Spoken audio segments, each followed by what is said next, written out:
What's going on, everyone, and welcome to the Nomad Hedge. We're going to do a week in review video and see what moved the markets this week. I'm also going to go through some of the technicals in the market indices, and we're obviously going to take a look at the dollar index, the treasuries, among other things that looks very interesting. There are some important key takeaways for the week ahead, so stay tuned for that. But first, if you're new here, consider subscribing to this channel and hit that like button if you're enjoying the content. So let's get into the video. So the stock market inched somewhat higher during this limited trading week when the markets was closed on Thursday and a half trading session on Friday. So the Dow closed up 0.45%, the S&P up 0.03%, and the Nasdaq Composite fell 0.52%. The Russell 2000 climbed 1.05%, and we're continuing to see the Dow and the S&P outperforming the Nasdaq. The S&P 500 has now risen more than 12% from its recent lows mid-October. Overall, it was a low volume trading week that continued to produce solid gains. On the sector side, performance for the week was led by utilities and materials, followed by consumer staples and financials. Energy was the laggard and was up only 0.26%, while technology, discretionary, and communications also lagged but were up more than 1%. The 10-year Treasury yielded 3.72% for the week, while the 2-year clocked in at 4.48%. Okay, so that was a recap of what moved the markets this week. Let's move on now and look at the technicals for the market indices, beginning with the Dow Jones, or ticker symbol DJI. So we got the chart here of the Dow Jones Industrial Average, and as you can see here on Friday, we closed up 0.46%. And so the volume overall this week has been significantly low. We have not seen any uptick in volume, but despite that, things have gone up to the upside anyways.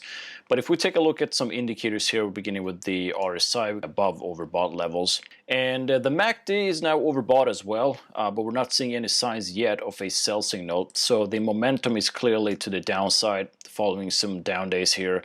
And so if we take a look at this pattern here, we could see a rising wedge starting to form up here. And so the question might be, how far can this thing go up before breaking down from this pattern?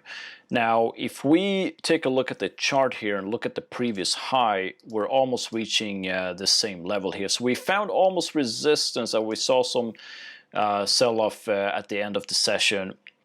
So it could have reached some resistance here at the previous highs, but we'll just have to see next week how things gonna fare out. But if we take also look at some moving averages here, we can see that the 50-day here, the 200, and then we got the 21-day exponential.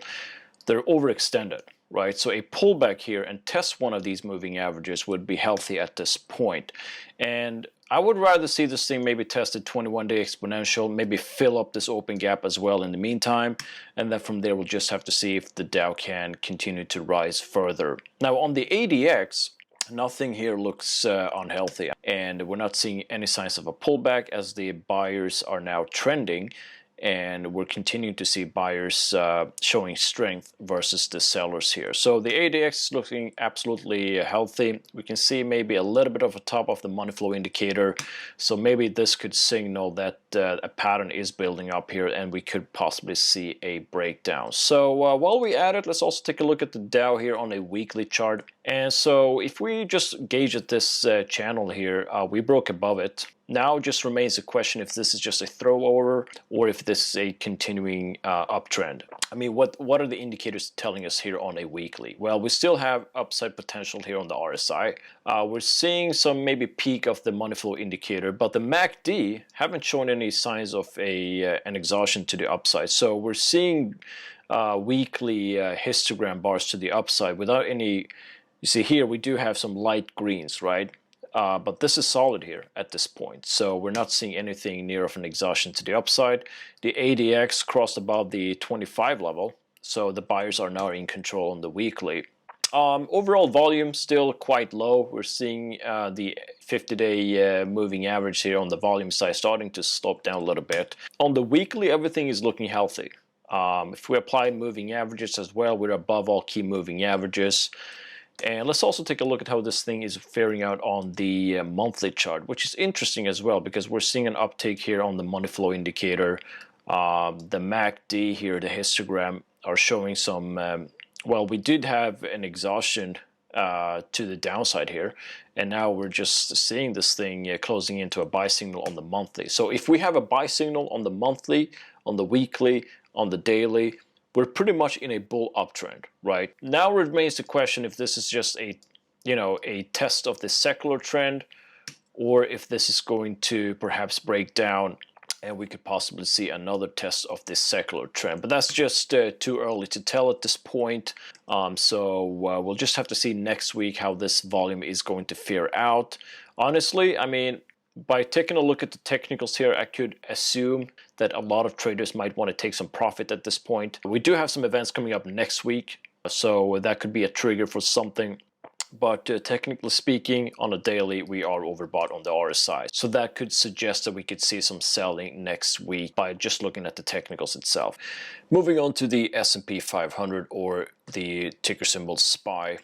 And we can see here that it closed flat here on Friday. And the SPY looks a little bit different than the Dow because we're still within this downward channel. We're still trading below this 200-day moving average, which we're closing in, by the way. So this thing has some testing to do. If things are working out correctly, we would have to break above the previous high here, which we almost did, but we closed flat here on Friday. So we'll see if this thing is going to perhaps break down here or continue its upward trend above the 200-day moving average. So if we take a look at some of the technical indicators, we can see that the RSI still has some upside potential. Volume has been significantly low this week, so we're not seeing anything to the upside. So momentum has been quite slow here, as we're seeing here on the MACD. Overall, we can see that the money flow indicator is pointing down now, and so does the ADX here on the buyer's side. This is going to be critical now for the S&P to break above the 200-day moving average. Once we have broken above these levels, we can look towards maybe getting above this previous high here back in September. And then we'll just have to gauge how this thing is going to towards breaking above this downward trend. Now, if we're above this previous high here back in September, I don't think it's going to be much of a hurdle to get above the previous high here, because this coincided with the 200-day moving average, which was why we broke down here. Because we're going to be above the 200-day moving average, I don't think this previous high is going to have much of a significance. But we'll just have to wait and see what happens. Again, I mean, we're still a little bit overextended here above these moving averages. So a test to this trend line here, and then perhaps which could coincide with this 21-day exponential, which is this red line here. But overall, I mean, if we would take a look at this channel here and this C wave here and this Elliott wave pattern as well, this could potentially be a rising wedge here, which is a bearish pattern that we're looking at right now. Let's move on and see how things are faring out on a weekly chart. By taking a look at this thing, we're still within this downward channel. Nothing is bullish until we're above this this channel here. But on the good side is that the MACD is still in an early buy signal here with momentum to the upside, with zero signs here of exhaustion here to the upside. So things are looking pretty good so far on the MACD. The money flow indicator has stalled, and the buyers have not proven itself yet. So things are looking somewhat, not really convincing yet for the S&P 500. We'll just have to see next week if we can get above this 200-day moving average. Okay, so let's take a look at the dollar index. After we broke below this channel here, we found support here at the 200-day moving average.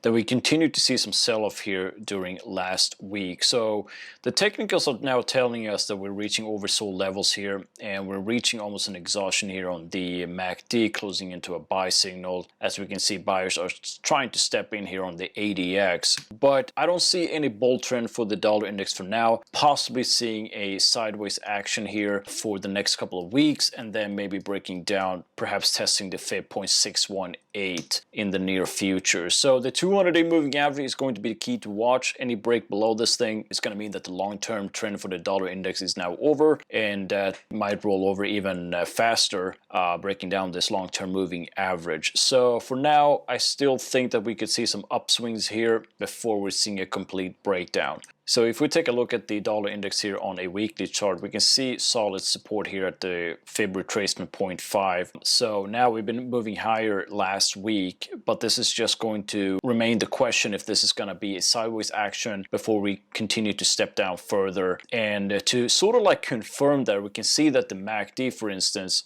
complete sell signal here, and I think I mentioned this on a previous video. If we're not seeing any exhaustion, a histogram to the downside, the long-term trend to the downside remains solid. I like to look at the MACD for confirmation for that, and we can see that the RSI still has some potential to the downside as well. Perhaps testing 0.618 in the next couple of weeks, maybe 1 to 2 months. For now, we can just treat this as the long-term trend for the dollar index is continuing to go down. Let's also take a look at the 10-year treasury yield, and as you can see, we followed the DXY pretty well here. But one thing that I've noticed here, I've mentioned this in a previous video, we do have a falling wedge here which should be setting up. So any break above this pattern here, if we're getting a test above this previous high here, we could possibly see some similar action with the DXY moving sideways before breaking down completely. But there's some technical differences between the DXY and the 10-year. Firstly, we're above the 200-day moving average here, whereas the DXY, we're just testing it. And so the long-term uptrend remains quite intact here for the 10-year. That is not so much of a surprise because we could continue to see the Federal Reserve continue with its rate hikes. So this is obviously going to follow in some ways to the upside. If we're moving on to the 10-year here on a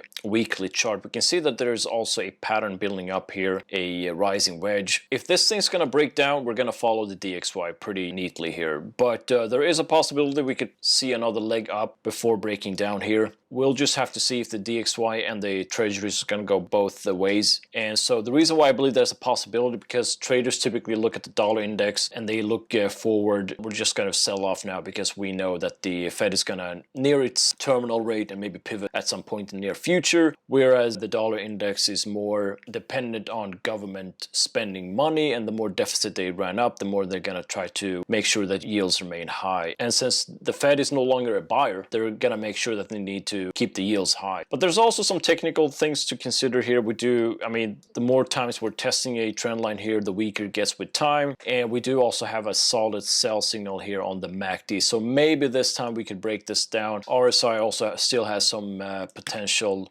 to the downside here. But again, there is a possibility where we could see another leg up here, and that we're also above the 200-day moving average for the 10-year compared with the DXY. We're just testing it. Looking towards the week ahead, the November jobs report will be released, and if we get a weaker print, that could signal the Fed might end its tightening policy much sooner. Wednesday will feature third quarter GDP report, followed by the JOLTS survey the same day. The much preferred Fed PCE price index will be released on Thursday. Weekly jobless claims will also be released, as well as the ISM survey index, which could show a drop below the 50 level. And here are a few companies scheduled to report next week. That was it for today's video. Again, don't forget to subscribe and like the video. I'll keep you posted with more videos ahead, so stay tuned for that. As always, thank you so much for watching and have a great day.